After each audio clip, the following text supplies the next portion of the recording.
हमने कहा कि जन स्वराज की जो व्यवस्था बनेगी तो बाकी जो बड़े काम होने हैं वो तो होंगे, लेकिन in the matter of days and hours 6 चीजें हो जाएंगी। पहली चीज, बिहार से इस फर्जी शराबबंदी के कानून को हटा दिया जाएगा, जिसमें शराब की दुकान बंद है और घर घर शराब की डिलीवरी हो रही है और बिहार के गरीब जनता का 20,000 करोड़ का नुकसान हो रहा है। दूसरी बात हम लोगों ने कही कि बिहार में 60 वर्ष से ज्यादा उम्र के हर महिला पुरुष को, दिव्यांगों को और विधवाओं को, जो 400 रुपए की पेंशन पर जी रहे थे, अभी हम लोग के डर से 1100 हुआ है, जैसे ही जन स्वराज की व्यवस्था बनेगी उनको 2,000 रुपए महीना मिलने लगेगा, ताकि उनकी एक बेसिक जिंदगी जीने के काबिल वो हो जाए। तीसरी बात कही गई कि जैसे ही सरकार बनेगी 7 दिन के अंदर एक नया विभाग बनाया जाएगा रिलीफ एंड रिहेबिलिटेशन के लिए, उन लोगों के रिलीफ और रिहेबिलिटेशन के लिए जो बिहार से मजबूरी में पलायन कर गए हैं। उस विभाग का सिर्फ ये काम होगा कि आने वाले साल भर में 50 लाख से ज्यादा लोग जो बिहार से बाहर 10,000 12,000 की मजदूरी के लिए गए हैं, उनको बिहार में ही रोजी रोजगार की व्यवस्था की जाए,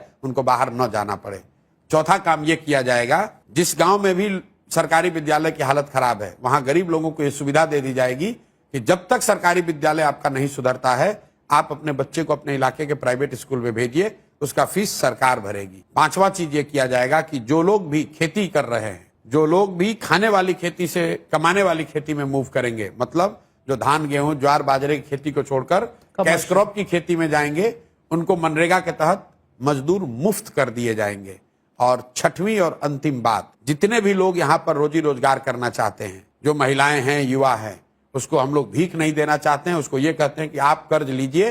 कर्ज पर आपको 10% 12% ब्याज नहीं लगेगा, 4% ब्याज लगेगा। 4% ब्याज पर आपको कर्ज मिल जाएगा, ताकि आप अपने घर में अपने पैर पर खड़े होइए, रोजी रोजगार कीजिए, ताकि आपको सरकारी नौकरियों का मुंह ना देखना पड़े, फैक्ट्री लगने का इंतजार ना करना पड़े। ये 6 चीज जन स्वराज के आने के मैटर ऑफ डेज में कर दिया जाएगा। और एक अंतिम बात, जो 100 सबसे भ्रष्टतम नेता और अफसर हैं, उनकी सूची बना दी गई है। जैसे ही सरकार बनेगी स्पेशल कानून बनाया जाएगा, स्पेशल कोर्ट बनाए जाएंगे और साल भर के अंदर न सिर्फ इन पर कार्रवाई होगी, इनके और इनके परिवार के पास जो बिहार से लूटा हुआ पैसा है उसको जब्त किया जाएगा, बिहार के खजाने में जमा किया जाएगा। और इस काम को करने के लिए कुछ दिन से ज्यादा नहीं चाहिए। इसलिए मैंने कहा है, जन स्वराज की जब घोषणा पत्र आएगा उसमें लिखा होगा मैक्सिमम 100 दिन के अंदर ये 7 काम नहीं हम लोगों ने कंप्लीट किया तो 100 दिन के बाद इस सरकार को इस्तीफा दे देना होगा। आप जो ये घोषणा पत्र का पहला घोषणा होगा। मैं आपके चैनल पे पहली बार कह रहा हूं, किसी को बहुत बड़ी बात है कि हम लोग 5 साल हम लोग रिप्ले करेंगे। बिल्कुल 100 दिन के अंदर अगर ये 7 काम आपको नहीं दिखेगा